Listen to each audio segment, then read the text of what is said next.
Hello, everybody. My name is Lat Mackey, and this is Sequence Break, episode 20, Mr. Shasta. And here he is, Mr. Shasta. It's me. From the new streaming complex, if you will. Yeah, I just moved like a few days ago. Well, I'm glad. Thank you so much for taking the time. I know it's can't be easy doing all this stuff while you're moving and everything like that. So It's all good, no problem. I should turn my webcam a bit like that. There we go. Perfect. So I'd like to start out with just like a brief introduction. And I'm aware of you mostly as like a portable console gamer, 3DS, a Gameboy Advance, DS. What would you, if you could, I know you're a streamer. What do you think how did you fit in this whole speedrunning streaming thing? All right, so recently I was in a chat a few days ago, and someone described my channel in there, like during a conversation, as niche tendo. I feel like that fits perfectly. I've never heard that because before. I'm not known for running like really popular Nintendo games. I'm not known for like Mario, Zelda, and like all the more popular titles in this series. I'm known for running more niche titles in this series. Like I've run Fan Hourglass before. I have second place in that game. I've run New Super Mario Bros. I've run Martin Luigi Super Saga, etc., etc. Well, I mostly run like Kirby and Metroid and other stuff like that on Nintendo consoles. yeah, and that's the thing, man. So it's hey, Dashy, what's up? A lot of people in the chat. This is awesome. Thanks everyone for joining. The portable consoles themselves are some of the most popular in all of gaming, and it's so interesting that it doesn't always feel that way. We hear about the PlayStations and whatever new Nintendo device and stuff, but all these portable consoles have been super popular and kind of everywhere, wherever you go. Yeah, in a way, it's kind of surprising it's not popular on Twitch, but it kind of makes sense too, considering you have to stream them. Right, exactly. That's really the hard part for a lot of people. It makes sense why it's not as popular because of that. For sure, we're gonna get to that because that was the problem I came into when I was trying to stream portable games and speedrun them. Oh yeah. So tell me a little bit about yourself. When did you first start gaming? What was kind of your first? What's your early memories of gaming? So I had an ST4 growing up, and my first game I remember playing was Lego Racers on ST4. Oh, cool. That game I still love that game a lot. I kind of want to run it one day as well too. Yeah. I've only ever run like one racing game. That was actually Lego Racers 2 just last year. Oh, geez, on okay. GBA. Yeah. On GBA actually. That game, I'm the only person to ever run that game, but it's actually so good. Like it's better than the actual console version, in my opinion. I totally believe that actually. What was that was the first game, Lego Racers 2. I love that game so much. Would you say that was the first game like you put the most time into and all that kind of stuff as well? I wouldn't say most time into. I think like in terms of ST4 games, probably Paper Mario, honestly. Yeah. The original one's so damn good. I love that game as well. Okay, I love a lot of games. That's gonna be a common theme throughout this. Well, Paper Mario is like game is pretty cool. Paper Mario is interesting because like it's a long game. I mean, it takes 30-40 hours to complete it if you're playing it for the first time. Did you, when you first tried Paper Mario, did you actually play through completion, or what was like your experience with your first playthrough of Paper Mario? Honestly, I've never really been like a completionist in general in my games. Not until I started streaming a lot more. I mostly just like playing them, and whatever happens and whatever I'm doing, I just go with the flow. Yeah. And all that stuff. I don't like go for like getting everything in the game or doing like certain challenges a lot of the time when I play something casually. I just go with the flow. And whatever I want to do, I just do. First of all, that's almost a common theme from almost every successful speedrunner I've talked with on the podcast, is that you do what's fun for you, what you enjoy doing, and that seems to be a common theme amongst all of you. First of all, I've never actually played Paper Mario, but I love watching speedruns of Paper Mario. What was it about that game early on that kind of caught your imagination? Why spend so much time with it? I don't know. It's just a very, very charming game in general. Like it really just caught my eye as a kid. Like so many things about it, like just stuck with me, I guess. Like the general theme of the game, like the whole, like the art style, obviously, like it's very iconic at this point. Like the humor itself, the areas, the bosses, like everything like that, and the whole like RPG like badge system as well. I think it was just really cool too. Absolutely. Obviously, like as a little kid, I didn't think as much about that, but like it's what I think just stuck with me overall. It's just all that stuff. This is just it's Mario. It's Mario, right? Iconic. Yeah, I saw him everywhere after that. I was like, hey, I know that guy. This is so great, and he's doing something different than just platform. Although there is platforming in the game. Oh yeah. One of the things that this is my personal opinion, but I feel like sometimes some of the games from the N64 era the graphics have not dated as gracefully as the gameplay and some of the other aspects of the N64. But I feel like the Paper Mario style has really held its own and still holds up today. And the graphics are one of the things that just grab me right away when I see Paper Mario. Oh yeah. So, So okay. good. So, what, tell me a little bit. When did you then first discover speedrunning? When did that first become a thing? How does that get into your life? So I was so funny enough, I'm actually someone that came from YouTube back in the day. Oh, Not like I'm not a YouTuber, but like I'm someone who came onto Twitch and discovered speedrunning that way. hmm. So you might notice this person has a different name now, but he used to go by Peakhole44444.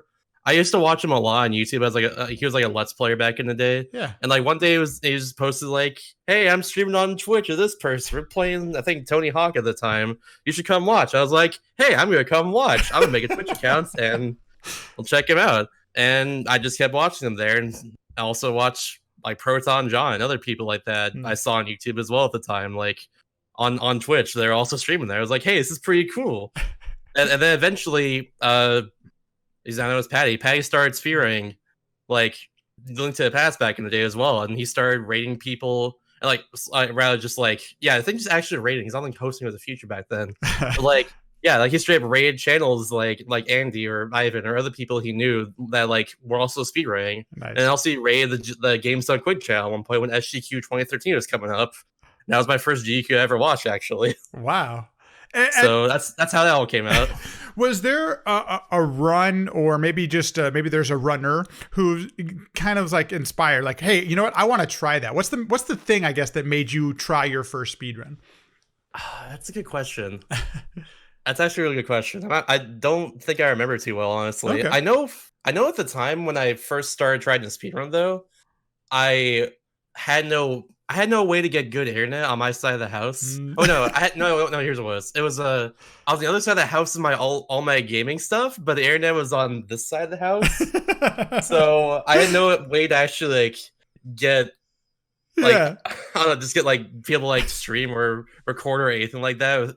Basically, because like I have my PC over here, I have my gaming stuff over here, Right. I have a TV over here because I wasn't making income at the time because I was still in high school and stuff, or like just getting out of high school rather. But yeah. Technical issues. So what I came up with was that I actually splurged and just like saved up for a 3DS capture card at the time. Oh my god. And I just yeah, Wow. that's like $400. I know. Yeah, your first streaming gear was the capture card. Holy cow. That was the only thing. That's the only way I could come up with to actually like straight be able to stream because I really, really wanted to. Right. I've been wanting to do like YouTube stuff since like, or rather just content creation stuff since like 2010 probably, because I used to watch a lot of Call of Duty videos because I was really addicted to Call of Duty back in high school. Well, so yeah. okay. I want to be one of those Call of Duty montage makers and all that stuff. Obviously, I didn't do any of that, but still. I know. It'd be so funny to see you playing Call of Duty on your stream. I think everyone would be like, "What the hell is this?" I actually still think it's really fun. Oh yeah, it's a great game show for sure. Okay, I just love the pacing of it. I love Mario for 2 so much in particular. Oh yeah, absolutely. A friend of mine actually experienced that game, and like it's really fun to watch. It's wild. I mean, it's like a lot of PC games. There's clipping out of it. There's all this craziness happening, but it's kind of a wild speedrun. Yeah, that game actually runs like a Quake 3 engine, so there's bunny hopping and stuff too in that run. It's really cool. That's so cool. Check it out if you haven't seen it. So okay, so that begs the question then: what was the first game that you would consider that you speedrun or speedran? Oh, Kirby Sweet Squad. Okay, nice. That was the first game I ever speedran. Of all the games, do you think you put the most time into that game? Nope. No. Okay. I've surpassed it since then. Oh really? Wow. Yeah. So Kirby Sweet Squad was the first one I ran. I ran Aberson for a while. For a while, I was one of the first people who actually ran that game back in the day with a friend of mine who now goes by his real name, but used to go as a Tuxedo Mob as well. Mm-hmm. And we ran that and like routed and stuff, and like initially Tornado was the fastest power in that game, and now it's Wheel just dominates the crap out of that game because Wheel is just busted in that game. But yeah. That's kind of how that came about. Nice. And like ever since I ran that game, I started picking up other 3DS titles and stuff. Like for instance, my second speed game was Mighty Switch Force because I looked on the eShop and I was like, what should I run? What's a good 3DS game I should run? And I was like, I don't know this game. I'm picking it up. It's $8. That game's sick. It's a really sick speed run. I didn't even watch that one actually on your profile when I was was that a while ago? When did that must have been 5 years ago? Okay, there you go. Yeah, it was like 5 years ago. Jeez, that's probably. I picked up in like mid 2014. I ran Sweet Spot for like a few months and then like occasionally all of 2014. Okay, so you mentioned it from the start that for you to start streaming or to speedrun portable games, you had to have a way to capture that, and it's always a challenge. What are the challenges to, first of all, speed? Let's start with this. What are the challenges to just speedrunning on a Game Boy Advance or a 3DS or something like that? I think Game Boy Advance is easier in this case because at this point in time, all you need is just a GameCube and a Game Boy player. Okay, You don't even need a disc anymore for it. nice. Funnily enough, over time the disc was most expensive thing to get for a Game Boy player setup, but now it's the least expensive because Game Boy Interface exists. Perfect. Ah, thank you. All you need is just like homebrew and like a Wii, I think. Oh, cool. Okay. And just like upload the software to that and then put it onto a GameCube memory card, and then there you go. Oh, it's you can that just simple. bypass the disc. And Holy cow. yeah, you need like Wind Waker, Melee, or some other game like. Some other popular GameCube game to actually run it. It's like I use Melee for instance for mine. Oh, Mula was saying saying just straight bypass it. It's great. You just need an SD card. You don't even need the Wii anymore. That's awesome. Holy cow. Oh, perfect then. Yeah. That's and then so for the DS, what is the capture or the 3DS? What does the capture card do? And I always, and I don't know, can you still get capture cards for the DS and 3DS? Right now you can, but the person who's making it is going on a bit of a break because it was getting away with his home life mostly. Oh, he has like wife and kids and all that, I'm pretty sure. Right. Okay. But yeah, that's like you can get it from like merki.net, murky.net right now. Very cool. But it's expensive. It's like $400-$500 at the moment. Plus, it's from Europe, so European shipping will cost a little more. Right. And yeah, so I should have it right here, by the way. Oh, wow. So it was you have to mod the actual console itself to make it work. Yeah, exactly. Okay. Well, I'll have to mod myself. The Murky in this case does it. Got it. There used to be two other sellers, Loopy and Catskey, but Catskey went out of business. I saw that. And Loopy was from the US. He's from Utah, actually. He has his address on his website, so I can say that. Nice. But yeah, like he did like capture cards like when the 3DS like first came out for a while, and then he kind of just like stopped doing stuff. They kept saying he'd come back and do more stuff, but never actually did that. So I don't trust him. So. So but yeah, just like so for the logistics then. So when you're doing a speed run, let's say on the 3DS, are you looking at the capture itself? Or are you still playing the game on your device while you're doing this? I'm playing on my device. Usually looking down like this at my 3DS. It's just playing on my screen right here, but like I don't like looking at that. Right. It's got a little bit of like a very slight amount of input delay, I feel. just enough to be for a speedrunner, right? Barely. Yeah. But I just prefer looking at 3DS. That's what I'm used to, you know.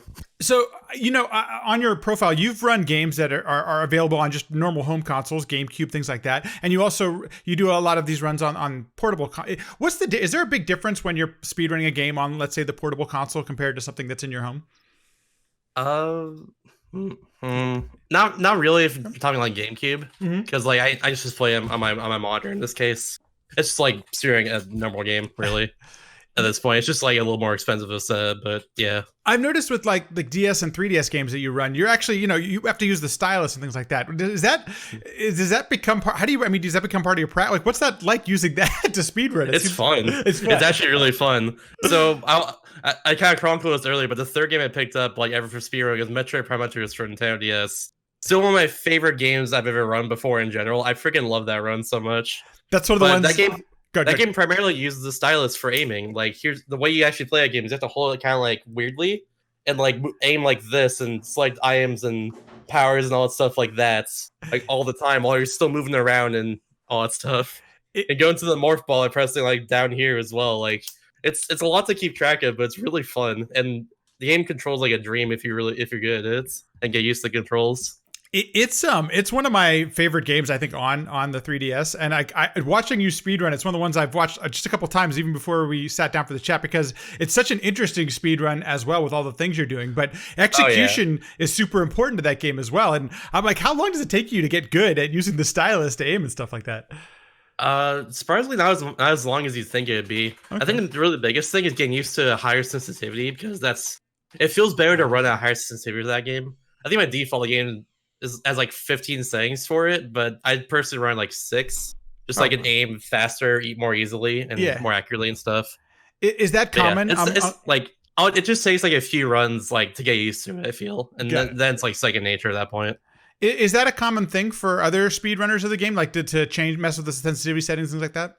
Yeah, it is. So Oh, actually, funny enough, a friend of mine, Dice Run, picked up the game a few days ago, like as a speed run, oh and wow. he ran at a default sensitivity, and he was having trouble aiming and everything. And I was like, "Hey, you should run a higher sensitivity," and he was just like, psh, just mind blown at how good it was, how easy it was to aim at stuff. It's Mind great. blown. Right.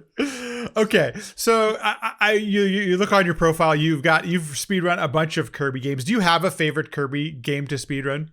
Not Kirby Nightmare and Dreamland. Moon Kirby. Crew, baby. What is it about that game that makes it so great? It's just so fun to move around in that game. Plus it's like it's very fun to optimize it too in general. There's so many small things about the run that are just it's just like so fun to just move around, like just to optimize and just it's just fun to move around in that game. Really, at the end of the day, One of the things it's great. I've basically loved every Kirby game that I've ever played, and one thing I noticed is that on a casual playthrough, most Kirby games aren't the most challenging. They're very accessible. I shouldn't say that they're not most challenging. They're accessible. Like most people can pick them up and play them. But anytime I watch the speedrun, they're doing these amazing things that don't exist in the how much time have you put into what's that Kirby Nightmare and Dreamland? Yeah, Nightmare and Dreamland. It's the game I've actually run the most. I've put over 6,000 plus attempts in 8%. Oh man. And almost 1,000 to 100%, plus other categories like no copy abilities, which I have the only record in at this point. Or not the only record, like I phrased that wrong, but like I have the record in that. I used to have record 8% and 100% at one point, but not anymore. Well, and that's one of the things I noticed. Yeah, there are meme categories for Kirby games for sure. There are a lot for Nightmare and Dreamland. Actually, we have a whole like Google Doc called the Memer boards that we just like upload, make new runs for. Oh, nice! It's pretty great. Well, and that's the other thing I noticed right away is that there's quite a community around Kirby just itself. For a lot of, I mean, not to pigeonhole anything, but a lot of Game Boy games and Game Boy Advance, they don't get the kind of love that we see, on N64 and some other platforms and like that. So, but Kirby has its own like community, which is really wonderful. Can you speak? Yeah, tell me a little bit about the community and what it's like, being a part of that. The community is so great. There are a lot of people that are very passionate about the games. Like I think a lot of the community sent like first introduced to the game via Nightmare and Dreamland. I feel because for a while, like in like 2018 especially, it was just me and MK Cocoon just like going back and like just like trying to push the game as far down as we could, and like other people like Music Quill and Rocks and other people like that just like we're just running the crap out of the game and just pushing the times out as much as we can, and eventually like we got it down to like a 37-minute time, which we didn't think it was even a 38-minute, like a low 38-minute time, which like we didn't think it was even possible for a long time, but we just found so many optimizations that like made it happen over time, and because of like stuff like that, a lot of people get interested in the community, and also we had like a tournament go on at the same time too. I feel like that actually pushed like a lot of people to just stick around and just check out more Kirby games to run at that points. Like right now, a lot more of the people who get introduced to the game for Nightmare and Dreamland are now running like Amazing Mirror, for instance, the other GBA Kirby tile, or like going off to different other Kirby games, like Tracy's writing Kirby's Adventure primarily, and now they're learning like Superstar, and they came to me the other day talking about Dreamland 3 as well too. It was like a lot of stuff like that.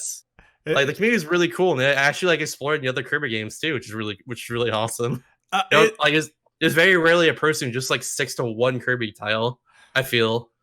I think that's really cool about it. I totally agree. I've noticed how much overlap there is between once you've gotten the bug or gotten the taste of a Kirby speedrun, you want to keep trying new things. You want to keep going. The other thing too is that a few weeks ago we had a Kirby series relay, which was 14 to 15 different runners. I'm not even kidding, 15. So 60, actually 59 total because one person had a drop, but yeah. Oh my god, like, it's crazy. So we had like 15 different Kirby titles. We started with Dreamland 1, ended with Return to Dreamland right at the ends. I learned Kirby Triple Lux D Tour for that, and it was really fun. That run's actually a lot more fun than I expected it to be. But yeah, like that relay in particular introduced a lot of people like to other Kirby titles as well, and made people really just want to run more Kirby games, especially within the community. like there was like two teams of like purely people from Japan, like Japanese writers, and two teams of like 15 people from the world, like everywhere else. it was really cool. In the end, my team won. Hell yeah. Heck yeah. It came down to like it was a 16-hour relay. It came down to within 3 minutes of each other between both like world teams. That's it was insane. crazy. That's insane. Yeah, and like the one of the Japanese teams, like I think 5 minutes off of the second place, like the other world team. It was crazy. That is so. Is this is it on a VOD somewhere? This seems great with people streaming it. Yeah. Okay. It was on Speed Gaming, the whole thing. Oh, cool. I'm gonna have to go back and watch this. How did I miss that? It sounds so much fun. It was so cool. How long did the race take, if you don't mind me asking? We finished around like just under 16 and a half hours. Oh man, that is so cool. That is so cool. I think the last place team finished just before 17 hours as well, so it was a lot closer than we expected it to be. Woo. Holy cow, that's crazy. Oh yeah. Mula says that we need more Kirby's Pinball Land runners, apparently. Not a lot of people run that game, actually. No, yeah. I feel like people are intimidated by pinball runs. Well, it does bring up a point, though. So, Nightmare Dreamline is a GBA game, if I remember correctly, right? Yeah. So, how do the leaderboards work for games like? I don't know if Nightmare Dreamline is available on Virtual Console, but do you guys have it separated by? Yeah, it is. Okay, so it is separated. Okay, so I mean, it's available on. Do you have them separated by Virtual Console or anything? How does the leaderboards work? We not have it separated in this case. Cool. Funnily enough, the Wii UVC version of Nightmare Dreamline is, as far as we're aware, the exact same speed as the GameCube version, which is surprising because if you take a look at the DS Wii Virtual Console, let's just say DS for Wii Virtual Console for Kirby Sweet Spot in particular saved like 3 minutes for 8%. Oh my god! Like 5 for 100% just from load times. Jeez, that is a huge time. Yeah. So it's surprising that for GBA games, most of the time it's like perfectly okay for like to run on that. There's like no differences at all. That's cool that you also have a Japanese community. I don't, not all games have that kind of fortunate. Is there any overlap, or are they members? Like, I know there's going to be a language barrier, but is there any overlap with the communities? There's there's pretty privileged, I'd say, yeah. Okay, wow. Kirby is huge in Japan in general. Oh, interesting. That explains why the community over there as well is also really huge. We have 2 different Kirby Discords because of that as well. There's one for Japanese runners and there's one for just American runners, which is like the one I usually hang out on, obviously. Yeah, right. But yeah, like it's really cool that like that exists in the first place, honestly. Saint Lasagna, Kirby Tilt and Tumble. I mean, that's the thing. The Kirby that game are sick. Are they really? I've never seen that one. What console is that one on? That's on Game Boy Color. But the only way to stream it is by tilting your GameCube. I'm not even kidding you. You pick up your GameCube and you tilt it, and that's how you play the game. And you have to go like, flick it up. How have I never seen? Have you read the game? I have not run. Okay, I had it as a kid though, but never beat it. Yeah, I mean, how does that work with the? I guess you're not playing with the disc, so it doesn't pop the disc off the thing or anything. Yeah, it's, like if you play for Game Boy Player disc or like any sort of disc inside, like as soon as you start the Game Boy Player, you can just take out the disc and it'll still work. And it doesn't affect it. Yeah, exactly. Thankfully, if it was the other way, that would be not good. So I've noticed you've played more than one Metroid game on portable consoles, and I love almost all of the Metroids I've played on 3DS. I enjoyed the newest Metroid one. I can't remember the name of it, but is that Samus Returns? Samus Returns. I enjoyed that game. Metroid 2 on Game Boy, on the original Game Boy, is just like awesome, So I'm curious, what are some of your favorite? I enjoyed it. What are some of your favorite Metroid speedruns to do? So I honestly I love all the ones I picked up in general. Oh, nice. But okay. I feel like Fusion's my favorite Metroid game. I loved it so much as a kid, to the point where when I was like 8 or 9, I would literally tell people sometimes, "Don't play this game. It's so scary. It's so scary. It made me afraid." I don't know. It was weird. But yeah, like that's my favorite one, and I've run it most. I think of all the Metroid games I've run. I actually picked up a 100% for it recently as well because I did a casual 100% playthrough of the game as well, and I like that run a lot too. I got too good of a time in that game too quickly, so I kind of just stopped because I got like frustrated I couldn't beat it. Oh no! but yeah, it was really fun to run though. What is it about the speed run for Fusion that you enjoy so much? It's really just all like very minor optimizations that really add up, like a lot of very small things, and yet it got played like perfectly to really save time in that run too. Additionally, of course, getting good luck because that's very prominent in Fusion. A lot like the first like 10 minutes of the run, there's like these eye doors that will shoot beams, and you have to open up 3 times without shooting a beam to like in order for you to advance and like shoot a missile at their eye.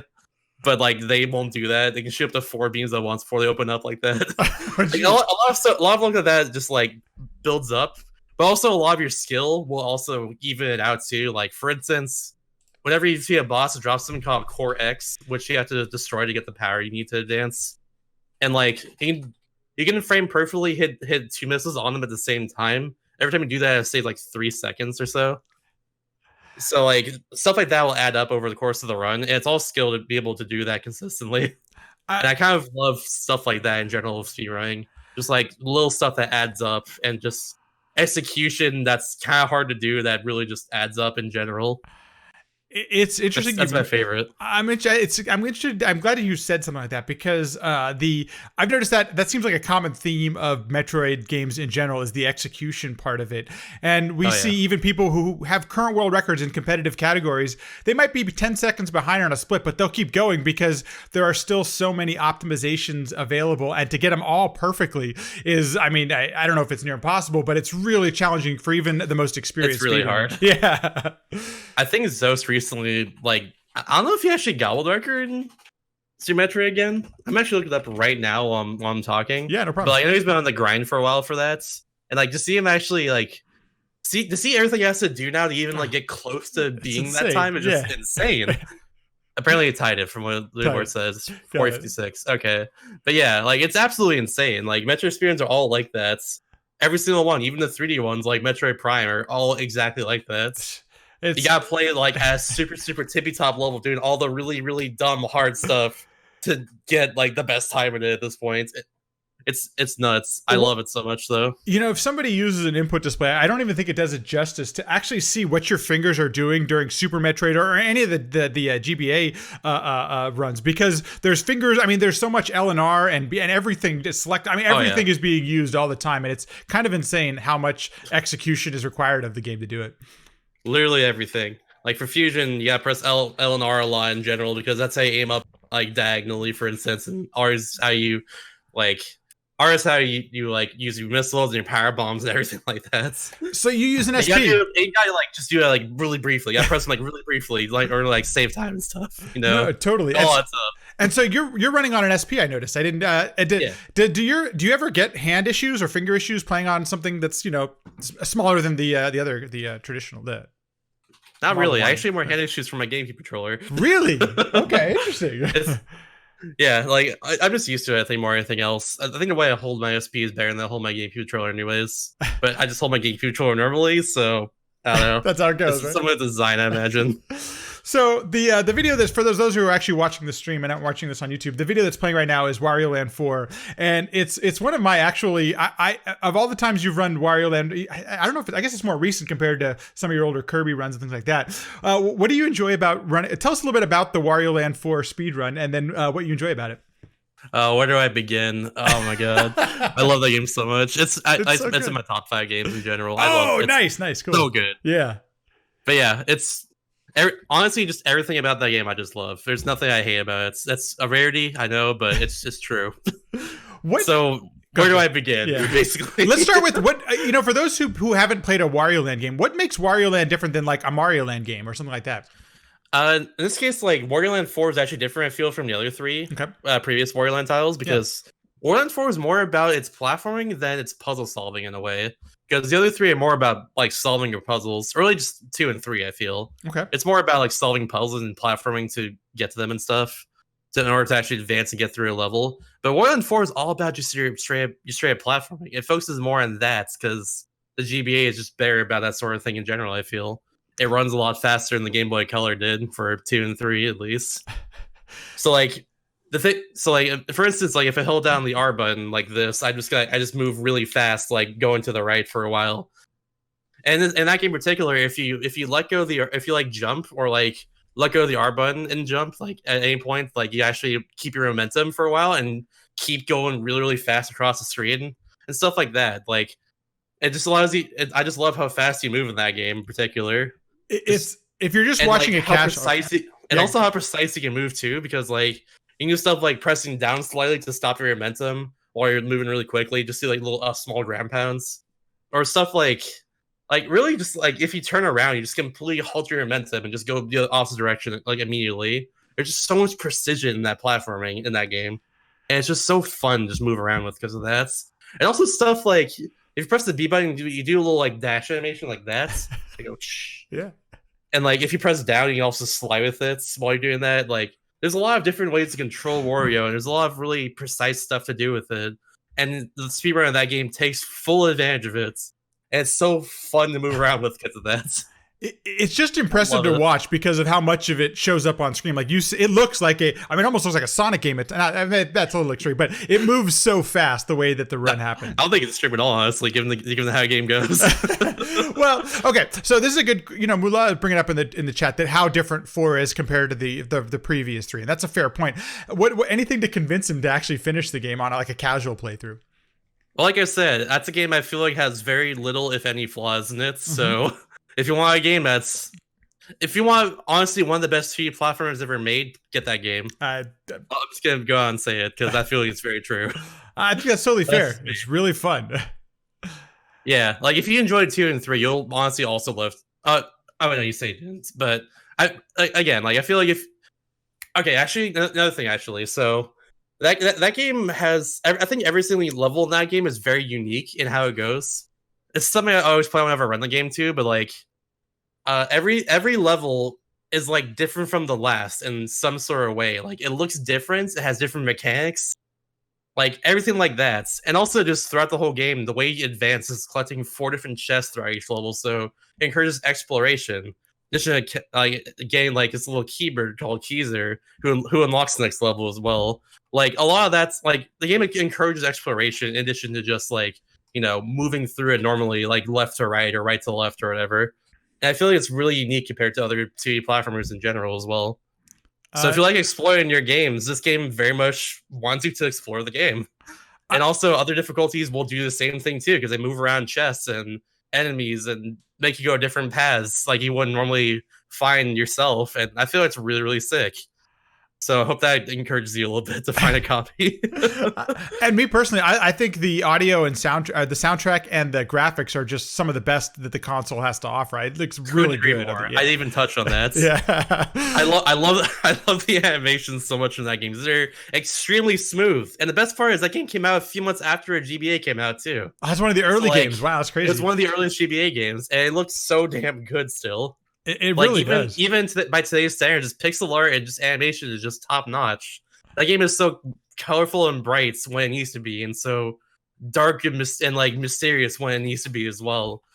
Like the first patch I go to, Speedrun Sapphire Passage, has a bunch of different like darker levels, like Crescent Moon Village or Arabian Nights as well too. Like it looks so good. It looks so damn good still.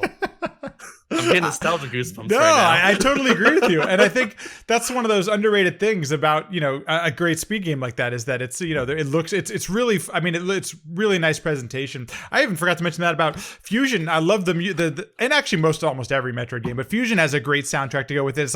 It's like perfect for the atmosphere it's trying to create. Like it really sets the mood very nicely. It's one of the reasons why I love the game so much as well too. Yeah. It's like similar reason entirely. Fun fact as well, both those games run on the same engine. So do they really? Oh, okay. Yeah. Metroid Fusion runs on a modified Wario Land 4 engine. And Metroid Zero Mission, the game came out after Fusion Metroid series, runs on a modified Metroid Fusion engine. So oh my gosh. There you go. It's all connected. It all connects. It's I'm glad we're bringing up the soundtracks because, when I had my Game Boy Advance, like I rarely ever used headphones. Like I would just, and so especially on the first model, the speaker is total trash. Like everything kind of sounds like ass coming out of that thing. But you pop in some really headphones. Plug a headphone to it either. Does the SP model have a port for it? Nope. Oh, all it has right here. I had no idea. Okay, at least the Model 1 has in fact, I think I have mine like right here. Oh, I must put it away. Anyway, the first model had it in the top. You could, or maybe it's in the bottom. You can run. I did. Yeah. I forgot about that. Oh, yeah, it's been a while since I've seen one. Honestly, you can see it right here in the bottom. There's a little. I don't know if you'd actually see it, but there's kidding. Yeah. So I never used it. Like this thing was perfect to use on the go. So like I just used whatever sound I had. But plug-in headphones is like a world of difference. Like you could hear all these things that the composers were doing. Oh yeah.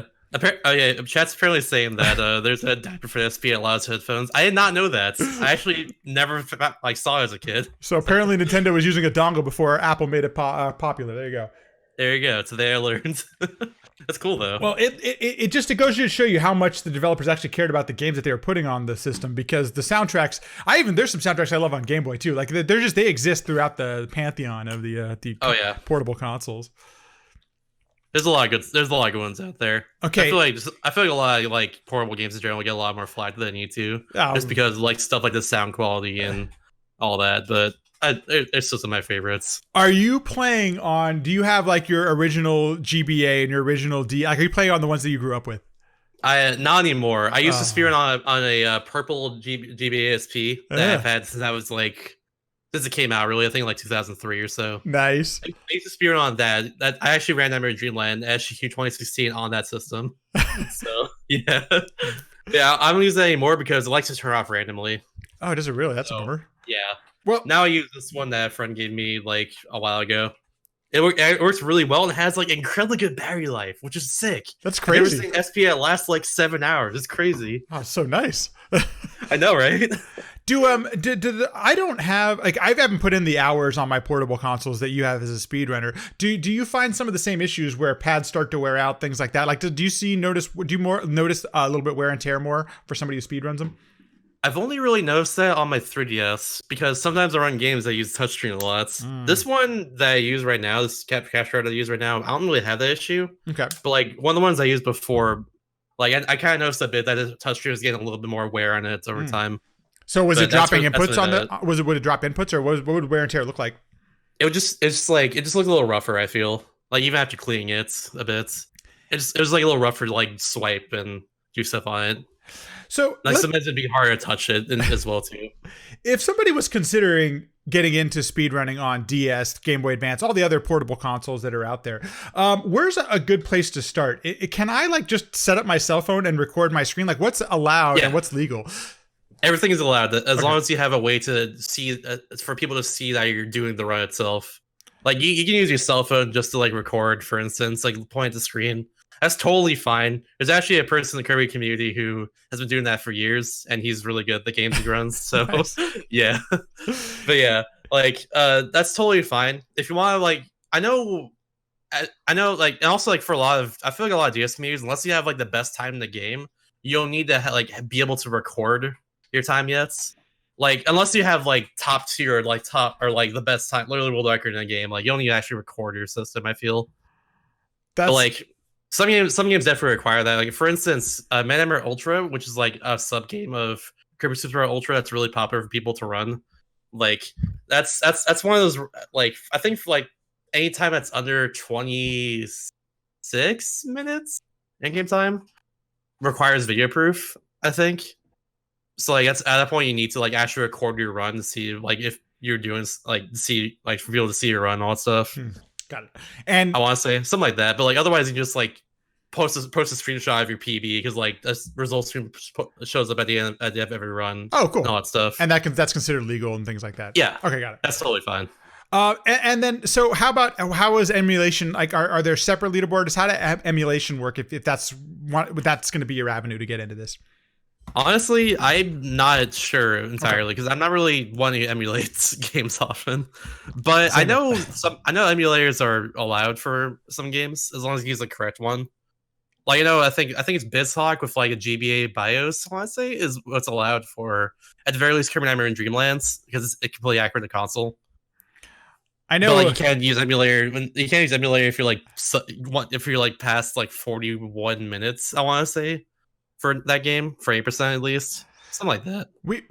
That's one of the common themes that's actually come up with almost every speedrunner that has been on the podcast, and that's like until you get to like a top 3 time, most of the time start with whatever you have kind of thing. Like it really doesn't matter that much. You need to start somewhere, so start with what you have. Don't spend any money. Don't go crazy with it, right? Oh, yeah. You know. Like I know streaming is a popular thing these days. It's one of those things everyone wants to do, but like. I think starting small and then working your way up to like being able to do that is a good way to go about it personally.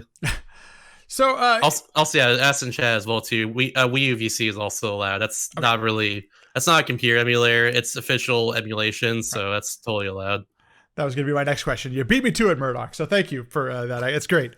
Perfect. and that being said, though, DS Wii U VC is the worst thing in the world. It's cool that it exists, but it's like multiple minutes faster for a lot of games. For instance, my favorite example of this is for the 6-hour-long Pokemon Mystery Dungeon Explore the Sky run. It saves 18 minutes in load times. I'm not even kidding you. Like, I mean, that's not even like that's so crazy. That's an insane amount. It's like if you want to go for the best time in that game, you gotta run it on Wii U VC or bust. I mean, same deal with any game that apparently uses like Courier Sweet Spot as well too. But yeah, I haven't played any DS games on Wii U VC. Do they just use the gamepad as the touchpad? Is that how touchscreen? Okay, that's the only way to play it. Unfortunately. Yeah, that's crazy. I wish you can split the screens and be able to record both screens, but you can't do that. Oh, dang it. Okay, so you only you can split them, but you can't record like the bottom screen on your gamepad. In this case, there's no way to record the gamepad. Do you have to submit a time with the bottom screen, or can you just submit what you?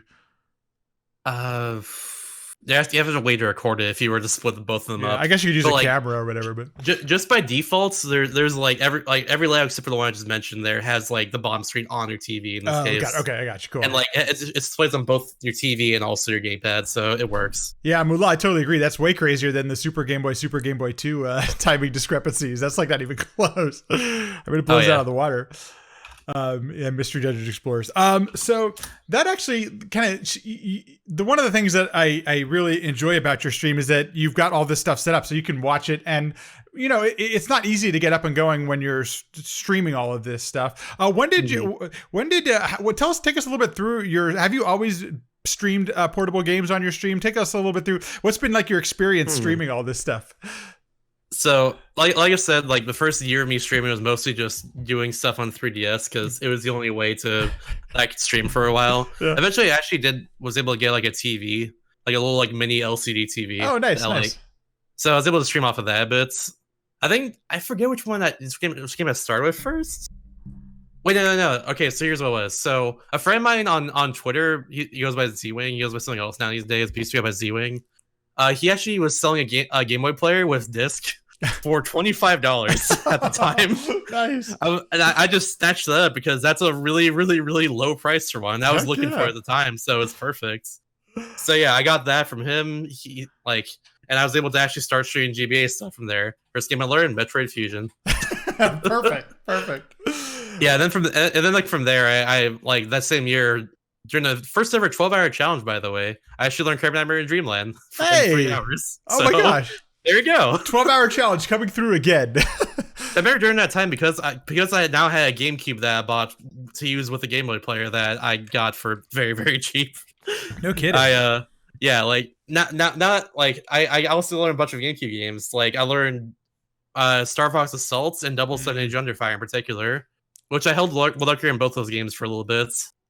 So yeah. Those both games I loved a lot as a kid as well. I need to try out some more of the Star Fox on the portable. The only one I've played is the Star Fox 64 3DS version. Like there's some decent games. They're fun to play. You gotta play Star Fox Assault. I love that game. It's on GameCube. I know copies of that game are a little more expensive now, but like it's really fun. It's the one complaint I have about it, it's a bit short, but like otherwise. So good. And that kind of happens, on portable titles. We see them be shorter than typical type games. But let's see. Murdoch asked, do you know about the new 3DS software streaming option where the N3DS software is used to broadcast a stream over Wi-Fi? Yeah, I do. So the thing about that is that it's not legal for speedruns. Excuse me. It's not legal for speedruns because actually it overclocks the system and makes load times way faster. So you can't. It's not fair competition in that case. But you could use it for a casual playthrough. Yeah, it's perfectly fine for anything you want to do casually. Right. But yeah, it also runs like the way it works is it sends like multiple screenshots over and over, like in a very, very quick succession to your PC, as far as I'm aware. Something like that. Yeah. Like in order for you to be able to stream it. So it's not the best frame rate in the first place. I was gonna ask, okay. But it's still some way to record it, which is really cool. Yeah, no kidding. So there is a way you could do it, but that's an interesting option. I didn't realize I wasn't aware of that. That's interesting. It's really cool. It's called NTR. I don't know what it stands for, but it's called NTR. Do you have to? Does the 3DS have to be hacked or what are they? Homebrewed or? Yeah, okay. It's a homebrew thing. Got it. Cool. In particular, it only works on new 3DS. So one of these babies. Hey yo. It's fun. Okay, just so but I have a new 3DS as well, and it's one of my favorite consoles. The screen is huge. There's so many great games. Like this is one of the things that I know with the Switch being out, it's kind of there aren't any basically no new titles coming out, but it is such a great console. Like it offers so much, and so much of what's in the Switch I think really started here in the 3DS. Oh, agreed. It's kind of a shame too, because like the 3DS lasted 2 years after the Switch came out, but no one cared in the first 2 years. This is true. Which is a crying shame. It's a gigantic shame. Because some of my favorite games on the system came out during that time. Right. That's a good point, Murdoch. Also, such the as Metro Stamps Returns and WarioWare Gold, which is like probably it's within my top 3 3DS games at this point. I haven't played that. I got to play that. I just recently finished. You need to play it. Yeah, it sounds great. Listen to me. You need to play it. Oh my gosh, I got that game is incredible. Yeah, I completely agree with Murdoch. It is the best WarioWare game, bar none. Okay, and wow. all the games are incredible. Is it on the eShop or do I have to buy a cart? I think both. Okay, perfect. It's on both. Samus Returns equals amazing. I agree. It's such an enjoyable playthrough, and then the speedrun is just insane. It's nuts. There are so many ridiculous clips and stuff that it blows my mind seeing that game. Shout out to my GQ run of that game where I spent 6 or 7 minutes on one clip. So Shasta, that's my favorite memory. I was in the room watching you, and I'm like, yes, he needs to stay with this. This could go on this could be the whole run, and I'd be totally down. I know, right? It's so ridiculous.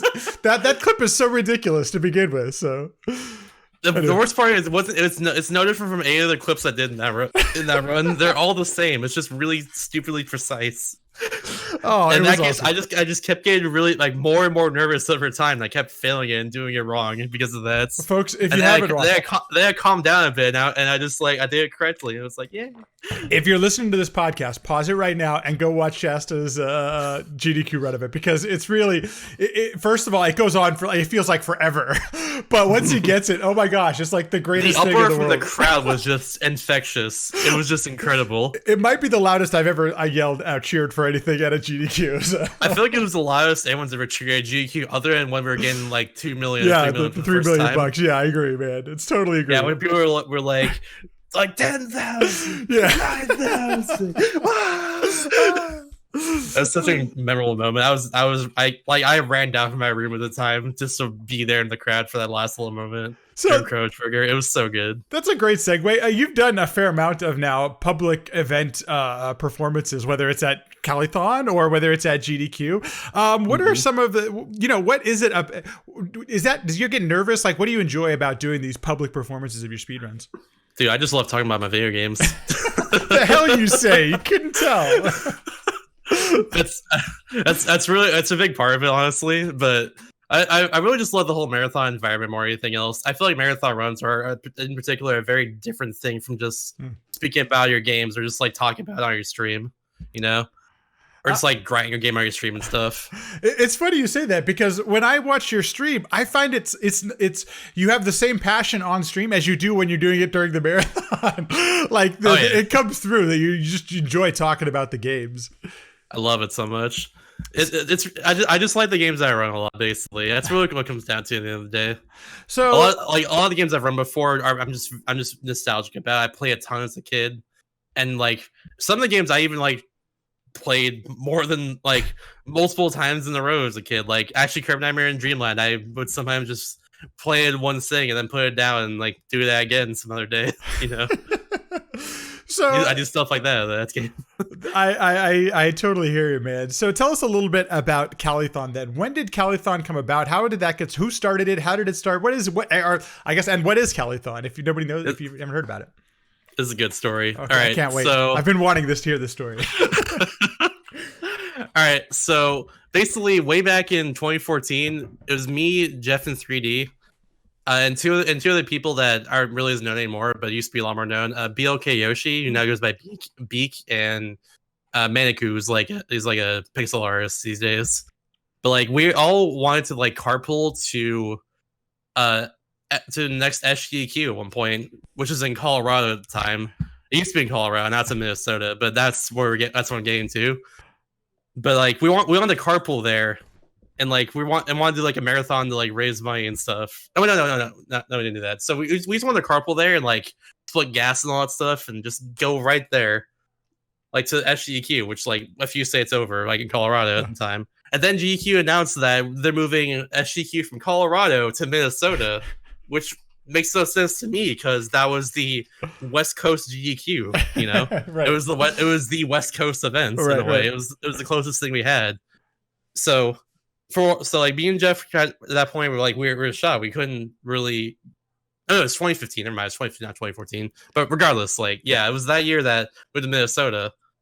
And like, yeah, me and Jeff still wanted to do something. We wanted to like just do something for fun. So we came up with an idea to just run a bunch of different games we wanted to look into for fun for speedrunning, like all in a row in like over the course of 2 days. We call it Dumbathon. Dumbathon. Because we're just doing it dumb, just running a bunch of different games we don't know how to run. It's some stuff we do, you know. So that's what we're planning on doing. But in the end, it never came to fruition. But the thing is, we try to invite other people here over, like you know, Biokiyoshi, a Beak these days. Like we try inviting him over for this, and like he's like, sure, I'm down, let's go. Made a Twitter group for it. We tried inviting Studio at the time, who was living in like Irvine, I think at the time. Now he's somewhere on the East Coast. I think he's moved around a lot over the last like few years. But yeah. You try inviting him. He's like, sure, I'm down. Let's go. I'm okay with this. Let's do it. And then like it grew from there. Like, a lot more people just I spread the word. A lot more people were interested, and then yeah, it can't. And then yeah, it was like we can't like house all these people. We can't do this. I would just create a marathon at that point, and so we did. We ended up talking with like I think Esports Arena at the time, and they're like we sat down with one of the representatives there, and it was just like, yeah, I'm down, we can host a marathon here. Turns out it was the exact same weekend as a Big Smash tournament. That was when the first Calithon was, at the time known as Californiathon. It was during a 2GGT Faux Saga. So like that Saturday of the event, like Friday was totally fine, Sunday was totally fine. That Saturday was just lots of uproar and lots of hype and tons of people being there, and the entire second floor was for us. And people just kept like coming in, like watching the events that we just said, just like just out of nowhere. We got a few people to help, like yeah, we got a few people to help as well too, like be on staff, and we got more people afterwards to help out for like the next event. But yeah, that's how everything started in the end, was just me and Jeff wanting to do a dumb and just run a bunch of games we just didn't know how to run. all in just one marathon, like back and forth. We just trade like shifts and stuff. You're literally blowing my mind, because it just seems like these kind of serious, you know, nonchalant, didn't really mean much. We had this idea and we got this thing going, because it, you know, it's every time I've watched, and now I'm thinking about it, I think I might have watched that first Californiathon, come to think of it. Like I didn't realize that was the first one. And I just like these series of fortunate things that happened. Like there wasn't some big master plan to turn into what it turned into. That blows my mind. It eventually became like a whole big plan stuff. Right. And we were able to plan things out a lot more, and just in general make it more of a more serious thing. But yeah. Well, and that'd be my next question then. What happens, or what makes it kind of background? Hey, Teddy. What? He was crawling the floor trying not to be on camera. Oh, it's okay, man. It's okay. It would be. That's funny though. What? Glasses are fogging up. Now all I can think about is just Teddy crawling on the ground right now. But what happens, or when do you decide that, hey, you know what, this thing it has legs? When do you decide that you're gonna put more serious time into making it a thing? Really, I think for a second event, because like at that point, like our first event was really popular. A lot of people really loved it and wanted to see more of it. So for our second event, we tried to like vary it up a little bit. We tried to make it just go back to Esports Arena and just make it a thing there, but then they canceled on us. Oh no! They straight up canceled on us like a few months before. So we were scrambling to make something happen. Like they promised like the main stage, like, you know, like right there, main stage, everything like that. So I forget why they canceled, but they had just like being like, no, we can't do this. I'm sorry. But they had to scramble because they told us his last second. Oh no! So thankfully, I forget how this came about, but like we found it was like some sort of convention in San Jose that we ended up just moving to at that point. and we were hoping to get a ballroom of some sort. There are multiple that are just there, but we couldn't get that. We got a very small closet, and we had like 2 or 3 rows of chairs set up, and people just coming in for it. And like we're in a very cramped, like very warm space, and a lot of people are just doing runs there. But it felt really cool at the same time, just having so many people there, like just to be in a small closet, you know. How, were the runners exclusively California people, or were they like? How did you get runners for those first first 2 couple marathons? I think for like the first one, it was mostly just people from California. Like they just drove out or just drove up or anything like that. For the second one, we had a few people come out from different areas. Like for instance, we had Shelby who came from Canada. He was our only international runner. Wow. At the time. That's pretty cool. He came cool. from Canada. Yeah. Like he just like flew down, which is really cool. Just to be in a little closet. Yeah. And then we had Kier, who was from Texas. He actually drove up from Texas straight up. Like I think like 10 hours or so just to run Shinobi 3 there. It was really cool. That's awesome. Yeah, but otherwise it's people from like neighboring states or somewhere close. Hi, Teddy. Again, he's like, Teddy, you can walk, dude. You can walk, it's okay. Oh my god. I feel so bad. But yeah, we had it was mostly people from California still, or like people from like Arizona or Nevada or like Oregon or Utah or Washington, for instance. And most people from there. And also NorCal, of course, we were in NorCal. And also it was really cool because we had Super Mario Maker there too, of Grand Pooh Bear at the time, which was cool. Like he was actually there for the first Calithon, Californiathon at the time. That's how we first met him in the first place. This is when he was first like getting really popular and stuff too. It was really cool just having him there, and he was like, "I'm down for a second one. Let's go. I'll bring more people. I'll bring more Mario Maker people. We'll make a huge thing." And we had like I think a 3 or 4 way Mario Maker race of some sort of like different levels people made specifically for that event. It was so cool. It might have like, been like it was the same deal with the first event, and like also the third way had too. Like a bunch of like Mario Maker people made just a bunch of different really cool, difficult levels for Pooh to speedrun at the time. And it was one of the best things we've done, I feel. I heard him, I can't remember if it was on his podcast or somewhere else. He gave a quote though, and I think it's like a perfect description of Calithon. He was like, it's just as awesome and just as fun as GDQ, but way less relaxed. I'm way more relaxed. It's like it's a really relaxed environment, and everyone you could talk, it's very friendly, and because it's a smaller group, smaller gathering when you're there, it's not, you don't have to deal with 2,000 people as you're trying to practice your run or whatever. It's a really cool, definitely. You guys have created a great vibe for all of the Calithons. I think that's really interesting that it kind of still is around today like that. Yeah, and we're hoping for like a bigger event this next time. Funnily enough, I guess we can start into this right now as well too. But funnily enough, for our online event that submissions are currently open for until the end of today. By the way, get those submissions in. You have time. Them in. Do it. But yeah, for our online event for coronavirus relief that we're doing like next weekend, we actually had way more submissions for that than any other Calithon that we've had before. Yes! So, awesome! Yeah. It's been very overwhelming. There's been a lot of challenges because of that.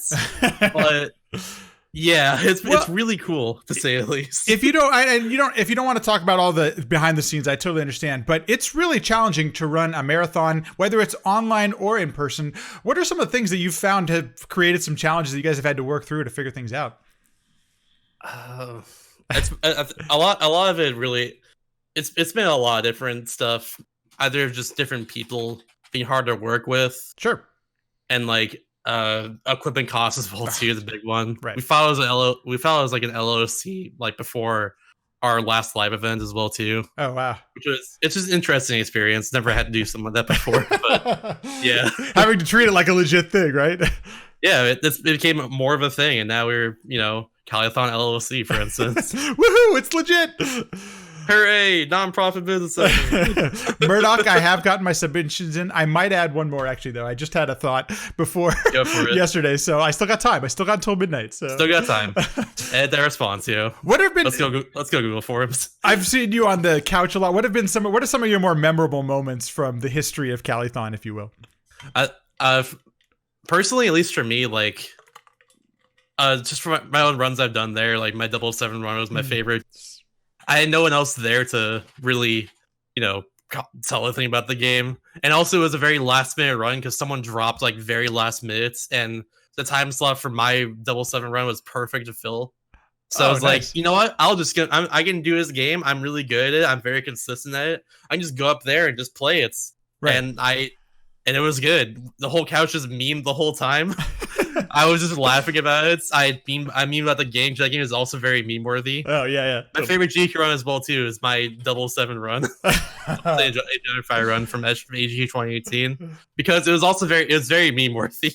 I almost chose that as the video. Seriously too at the same time. Right. No, totally. I almost chose that as the video to choose because I was having so much fun watching it. But I was like, I love Wario Land 4 too, though, so it's tough to pick which one. But definitely Wario Land 4. That game is so good.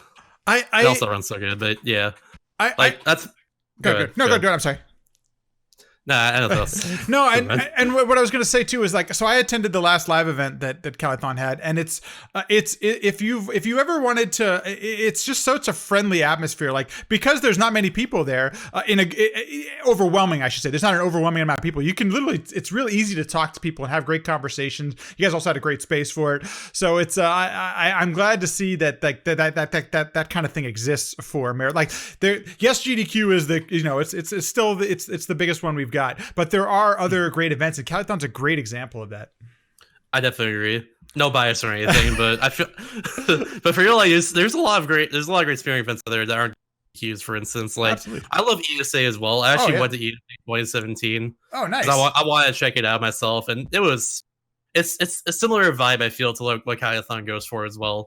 It's very much lighthearted and more relaxed as a whole, and the European spearers are just that whole scene there is just so good. All very chill people. I've been trying to talk the wife into it. I'm like, look, we can go vacation in Europe, and there just happens to be this speedrunning event going on. Come on, you can do this. It'd be great. Just go vacation in Copenhagen. I think I moved there like last year. Was that the first time you've traveled internationally? That's really cool. You went. Technically, yes. I remember in like 5th grade, went on a cruise to like Mexico at one point. That's other than that, yeah, I think that's it. I agree with Murdoch. RBG Limit Break, NLSS, and Retrothon, all those things on the for some of the East Coast plays runners. Like there are tons of events for all different people, and that's the thing. I think that's the important takeaway from this is that if you're interested at all in submitting to a marathon or anything like that, there are tons out there. Yeah, I'm a huge advocate for speedrunning marathons in general. I have a whole channel on Discord specifically for informing people of when speedrunning marathons are like taking submissions and other stuff like that, and just like talking about it and all that. I'm a huge advocate for that sort of thing in general. I think that's awesome that you do that, and I think it's super important. Like you can start anywhere, if you want to just get your game out there.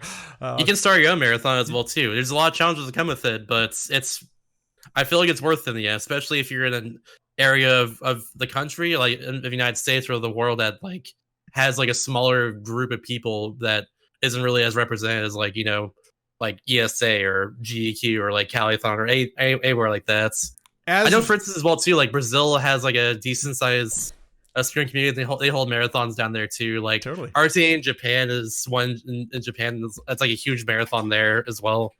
That gets a lot of people watching and also just people submitting and speedrunning there. That's how I met a lot of different Kirby runners as well too, because like Wakaza and Cabbage, for instance, were doing a Kirby Squad 100% race, and I was able to actually like commentate that in English restream. And it was such a mind-blowing, really cool run. I actually love that run a lot. As we record this, Big John is actually running his own charity marathon for COVID-19 relief as we speak. Yeah. And it's one of those things where it's like, hey, you know what? He saw a need. He wanted to raise some money for a good cause and gives people an opportunity to speed run to an audience that may not even know who, they may not know you and those kind of things. So there are always things out there like that. That's a great example. So. Oh yeah, I wish there was like a big hub for this sort of thing though, just like all the IRL speedrunning marathons. Some sort of, if someone out there wants to make a website of just like marathon speedrunning marathon, like when submissions for speedrunning marathons are live, like where generally or like live IRL speedrunning marathons take place, like stuff like that. That'd be so good. And the only place to know that. Good. The only place to know that does something similar to that is like r speedrun, like reddit.com/r/speedrun. Right. But like I don't really go there often anymore. And it's not really a place a lot of people. I feel like a lot of people who are looking for marathon submissions really check anymore either. Mm-hmm. Like usually go to speedrun.com for that sort of thing. But yeah. And if somebody wanted to start this cause, I promise you, I could. If you started a Patreon, I'd be the first one to donate, because I agree with you that this would be like the perfect thing to. That would be. I would support the crap out of that. Yeah, absolutely. I'm someone who's been submitting to speedrunning marathons since 2014. By the way. Oh man, both online and offline. Jeez. So yeah, I'm really all about this sort of thing.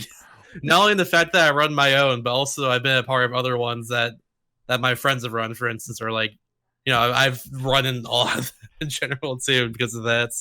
You can probably find VODs of marathons I've run in that I just completely forgot about at this point. I believe it, right? Dashy says. But actually, funny enough, I can talk about this too. So like one of the first marathons I actually remember speedrunning for was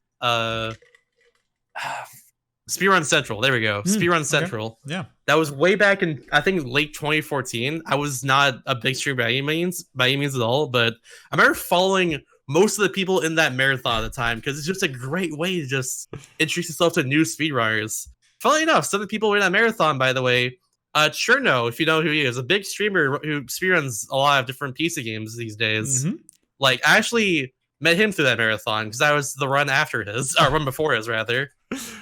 No, wait. Was before or after? I think it was after. I ran Mighty Switch Force, and he was like, stick around for Mighty Switch Force because there's anime.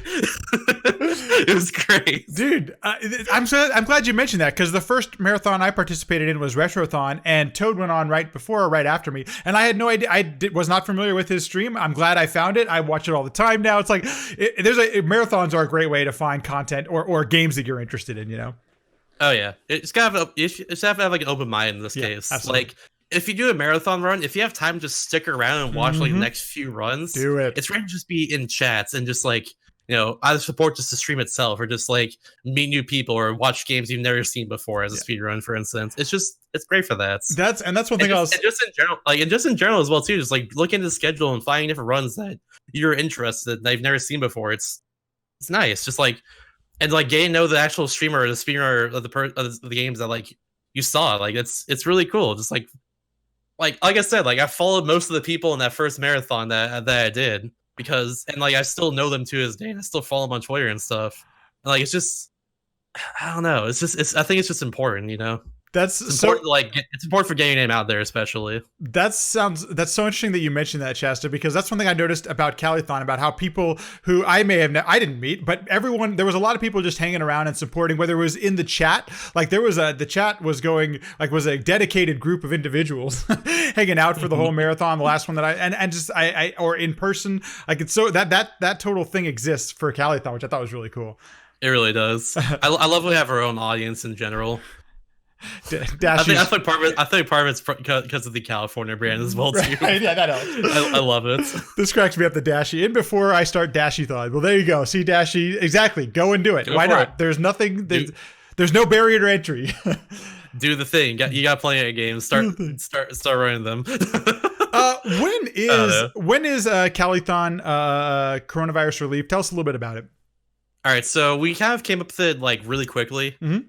Like we came up with the idea like 2 weeks ago, and we just like we'll throw this together within a few weeks and just get something out there really quickly, just for people to just donate for. Because Direct Relief has been doing is like that's the charity we've been raising for the last few years, and they're so good. They're awesome. They're so great. Everyone associated with that charity, amazing. Charity itself, absolutely amazing. We had our 4th event at their headquarters because they are amazing and allow us to do that. I've had MC on the podcast and we talked quite a bit about Direct Relief. So yeah, they're such an amazing charity. They raise money for like bringing medical supplies and stuff all over the people all over the world who needs it. And in this case, literally people all over the world need it right now. They're raising. Like they're literally like one of the best charities right now to donate for in terms of like relieving or like just treating coronavirus. Just like everyone is infected by it right now. Like, and we're raising money for that space. So we're raising money for them once again. Makes sense, obviously. And yeah, it's actually next weekend. We're starting it next Friday at like 8 a.m. It'll be going all day until midnight. And Saturday 8 a.m. to midnight. Sunday 8 a.m. to midnight. We had to extend the hours a little bit because we had so many submissions. They're all so good. I gotta tell you, I appreciate the break. Y'all are amazing. It's good. It's good that you take a break, though. That's a really important part, that you get some rest while you're doing this, and actually can take care of yourself. But dang, that's so cool that you guys extended the hours. I thought it was great. Yeah, we had like a 6-hour like meeting yesterday, just going over submissions that were like hard pass or hard guess, and that we're not even like done with going over them yet. We still have to like give him proper judgment and stuff. Right. After this is done, I'll probably like go through all our hard guesses and just add up the hours. Probably. That's probably what I'm gonna do after this, just so we have like a bare baseline of like how many hours we need to fill and stuff. Absolutely. But yeah. It's been crazy. I'm glad we put it together, but it's been a lot of challenges on our own end too, like especially technically, because like we have like an RTMP server and stuff, but like all the software on our end is like we need to still get completely set, and that's been, and we have like less than a week now to do that. Right. That's been it's challenge, it's hard. And you just moved, and you know, all that. I'm not the one who does it, thankfully. But yeah. Okay.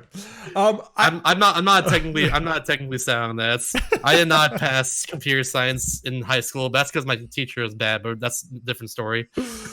I understand if you can't answer the question, it's totally fine if you can't. But will we see a return, or will there be another Calithon live event?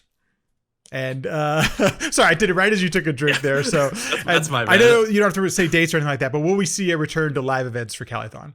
We definitely will. Okay, we want to do it. So we want to do it this year. In the end, it would have been canceled if we did it this year because of coronavirus, obviously. But like, yeah, we want to do it this year, but we had some problems on our back end. I won't say exactly what's, but yeah, just know we had problems that we couldn't. I personally can't talk about it. No one on totally fine. Totally fine. I'm glad to hear that we will see it though. It's not the end of Calithon. So trust me. I had like a hotel scout out and everything. We were gonna contact them and get all set up, and then stuff happened and it all fell through in the end. But we're all good now. We're all selling that now, thankfully. Well, thankfully we're good. And we can just get something going for like next year, or like maybe even later this year. I don't know. We'll see. Probably next year at this point. We'll see. And if coronavirus has taught us anything, there are many things outside of your control when you're running an event. And we may not see. I mean, at this point, it's possible we won't see another live speedrunning event for months now. I mean, at this point, we saw that GDQ just postponed theirs as well. So yeah, late August now for that. Yeah, after my birthday. Hell yeah. Hey, perfect. Yeah. Well, I'm hoping that like stays and wasn't canceled. I'll be submitting every game I've submitted for previously because now the submissions are wipes.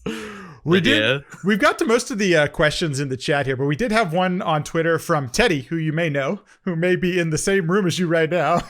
Yes. What's a cool non-Nintendo console game you would consider running, and why? Also, how do you feel about the labeled, or how about being labeled Nintendo? Nintendo, yeah. All right, so I'm gonna yell real quick. Sure. Jet Set Radio! I love Jet Set Radio so much. I play that game all the time at 360. when I had it, it was like one of the games that wasn't like a first-person shooter I played during high school that I just absolutely just fell for. Like the aesthetics, the music, just the gameplay itself. Ugh, that's so good. That's a game that I would absolutely love to run. That's not on Super Nintendo console. I love that game so much. Nice. And if I had like an original Xbox of some sort, I'd probably consider also running Jet Set Radio Future. But I do not have that, unfortunately. I've never played, but it looks like a ton of fun to play Jet Set Radio. It's so good. I listen to the soundtrack all the time, and it never gets old. What are you currently working on right now, speed-wise or streaming-wise? Right now I'm still trying to get settled, but streaming-wise, I'm actually doing a Kirby in Dreamland single power challenge at the moment. Single what? Single power. Single copy ability challenge, actually. Oh, what do you get to choose which one? I started with Beam because that's the only, because I think Beam and Spark are the only two that someone's ever done it with. In this case, Dark Soul 88's the only person who's ever done it. Wow. How long does it take to beat the game with just one single ability?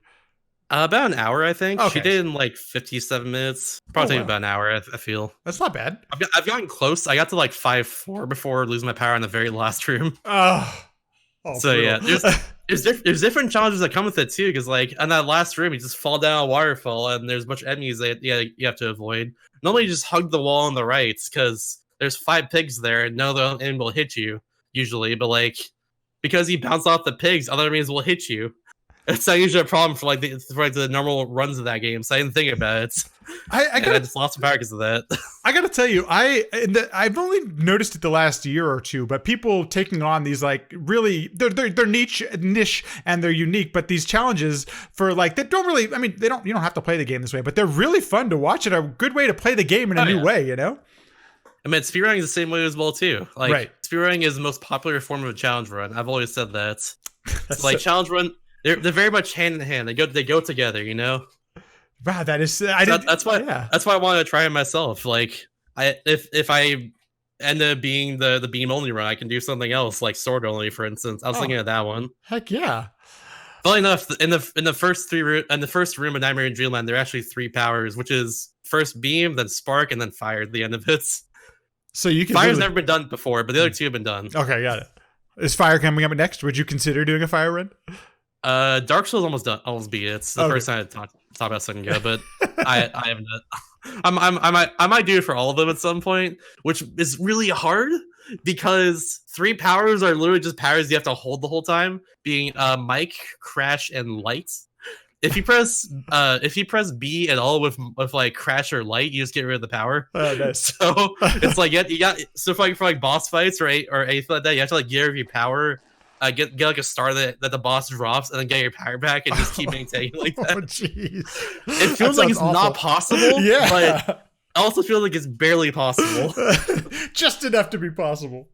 That's something I'd probably take like a month to do. Yeah, that sounds awful. That sounds like a grind. Yeah, I don't know if I would do that, but like it's definitely a possibility. Oh my god. Well, good luck to you if you do.